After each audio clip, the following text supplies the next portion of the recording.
Hello friends, എല്ലാവർക്കും hi tech മാസ്റ്ററിൻ്റെ പുതിയൊരു വീഡിയോയിലേക്ക് സ്വാഗതം. അപ്പം ഇന്ന് നമ്മളെ കയ്യിൽ കിട്ടിയിരിക്കുന്ന ഒരു എക്സോസ്റ്റ് ഫാനാണ്. അപ്പം ഇത് മോട്ടർ കത്തിപ്പോയതാണ്, കംപ്ലൈൻ്റ് ആണ്. അപ്പം ഇതിൻ്റെ പുതിയ കോയിൽ പുതിയ ഫീൽഡ് കയറ്റുന്ന ഒരു വീഡിയോ ആണ് ഇന്ന് നമ്മൾ ചെയ്യാൻ പോകുന്നത്. അപ്പോൾ ഇതാണ് ഇതിൻ്റെ മോട്ടർ, ലീഫും കാര്യങ്ങളൊക്കെ അയച്ചെടുത്തിട്ടുണ്ട്. അപ്പോൾ ഇത് പല അളവിലുണ്ടാവും, പല അളവിലും നമ്മളെ ടോയ്ലറ്റിൽ ഉപയോഗിക്കുന്നത് പോലെ കിച്ചണിൽ ഉപയോഗിക്കുന്നത്, അങ്ങനെ പല സൈസിലും ഇത് എക്സോസ്റ്റ് ഫാൻ കാണുന്നുണ്ട്. അപ്പോൾ ഇത് ഏതായാലും നമ്മൾ അയച്ചെടുത്തിട്ടുണ്ട്. ഇത് അയച്ച് ഇതിൻ്റെ കോയിലൊക്കെ നമ്മൾ മാറ്റി വെച്ചിട്ടുണ്ട്. ഇനി നമ്മൾ പുതിയ കോയിൽ ഇതിൻ്റെ കയറ്റുകയാണ്. ഇതാണ് ഇതിന് സെയിം ആയിട്ടുള്ള കോയിൽ. ഈ ഒരു കോയിലാണ് നമ്മൾ കയറ്റുന്നത്. ഇത് വേണ്ടവർക്ക് ഇത് നമ്മളെ കയ്യിൽ സ്റ്റോക്ക് ഉണ്ട്. ഇത് ആവശ്യമുള്ളവർക്ക് നമ്മളായിട്ട് കോൺടാക്ട് ചെയ്യാവുന്നതാണ്. നമ്മൾ ഇത് അയച്ചു തരുന്നതാണ്. ഇത് കിട്ടാത്ത ചില ഭാഗങ്ങളൊക്കെ ഉണ്ട്. അപ്പോൾ നമ്മൾ ഏതായാലും വൈൻഡ് ചെയ്ത് ഇവിടെ എടുക്കുന്നുണ്ട്. അപ്പോൾ ഒക്കെ സെറ്റാക്കിയിട്ടുണ്ട്.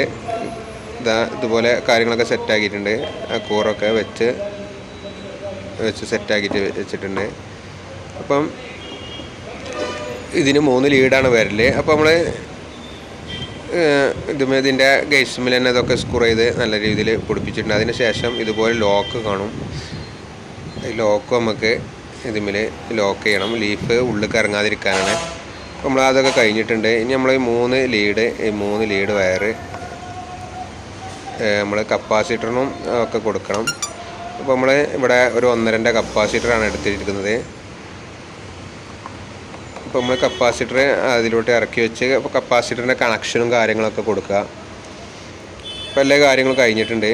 നമുക്കിത് ലീഫ് ഇതിലോട്ട് ഇറക്കി വെക്കാം. ഈ കട്ടിങ് കറക്റ്റ് രീതിയിൽ തന്നെ സാപ്റ്റിമിൽ ലീഫിൻ്റെ കട്ടിങ് ഉണ്ടാവും. ആ ഒരു പൊസിഷനിൽ തന്നെ വെച്ചിട്ട് ഒന്ന് പ്രസ് ചെയ്യുക.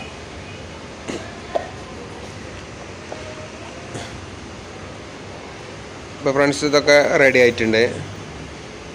നമ്മൾ അടുത്ത സ്റ്റെപ്പ് എന്ന് പറയുന്നത് ഇത് വർക്കിംഗ് കണ്ടീഷൻ ഒന്ന് ടെസ്റ്റ് ചെയ്യണം. അപ്പോൾ ഓക്കെ ഫ്രണ്ട്സ്, ഇതൊക്കെ വർക്കിങ്ങും കാര്യങ്ങളൊക്കെ പക്കയാണ്, ഒക്കെ ഉഷാറാണ്. വർക്കിങ്ങും കാര്യങ്ങളൊക്കെ ഉഷാറായിട്ട് തന്നെ നടക്കുന്നുണ്ട്. ഔട്ടിങ് എയറൊക്കെ നല്ല രീതിയിൽ തന്നെ തള്ളുന്നുണ്ട്. അപ്പോൾ ഇതിലേറെ ഒന്നുകൂടി സ്പീഡ് കൂടിക്കണോ എന്നൊരു സംശയം. എന്തെങ്കിലും സംശയം ഉണ്ടെങ്കിൽ കമൻ്റായിട്ട് ചോദിക്കാവുന്നതാണ്. പിന്നെ ഇന്നത്തെ വീഡിയോ ഇവിടെ അവസാനിക്കുകയാണ്. പുതുമയാർന്ന മറ്റൊരു ഉപകരണത്തിൻ്റെ നല്ലൊരു ഉപകരണത്തിൻ്റെ വീഡിയോ ആയിട്ട് നമുക്ക് വീണ്ടും കാണാം.